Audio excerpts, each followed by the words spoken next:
বিএনপির এ বিজয় শুধু দলের নয়, এ বিজয় গণতন্ত্রের। এ মন্তব্য করেছেন বিএনপির নির্বাচন পরিচালনা কমিটির মুখপাত্র ডক্টর মাহাদি আমিন। জনগণের আস্থা, সমর্থন ও ভালোবাসায় বিএনপির চেয়ারম্যান তারেক রহমান প্রধানমন্ত্রীর দায়িত্ব নিয়ে দেশের প্রতিটি মানুষের স্বাধীনতা, অধিকার ও রাষ্ট্রীয় মালিকানা নিশ্চিত করবেন বলেও জানান ডক্টর মাহাদি আমিন। দুপুরে গুলশান কার্যালয়ের সামনে সাংবাদিকদের প্রশ্নের জবাবে তিনি এসব কথা জানান। জনগণকে সেবার মাধ্যমে দলের চেয়ারম্যান প্রতিটি অবদানের প্রতিদান দেবেন বলেও জানান মুখপাত্র।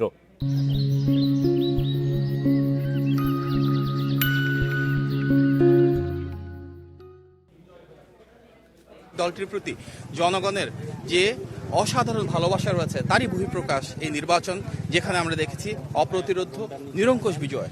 আজকের এই বিজয় শুধু বিএনপির না, এই বিজয় গণতন্ত্রের, এই বিজয় বাংলাদেশের। আমরা বিশ্বাস করি জনগণের যে আস্থা, সমর্থন এবং ভালোবাসা আমাদের নেতা জনাব তারেক রহমান পেয়েছেন, ইনশাল্লাহ ভবিষ্যতে একজন প্রধানমন্ত্রী হিসেবে তিনি এই বাংলাদেশের প্রতিটি মানুষের অধিকার এবং স্বাধীনতা নিশ্চিত করবেন, অবশ্যই নিশ্চিত করবেন রাষ্ট্রীয় মালিকানা, এবং আগামীর বিএনপি সরকার জনগণের সেই প্রত্যাশা প্রতিপালনের মাধ্যমে জবাবদিহিমূলক, স্বচ্ছ এবং জনবান্ধব সরকার ইনশাল্লাহ নিশ্চিত করবে।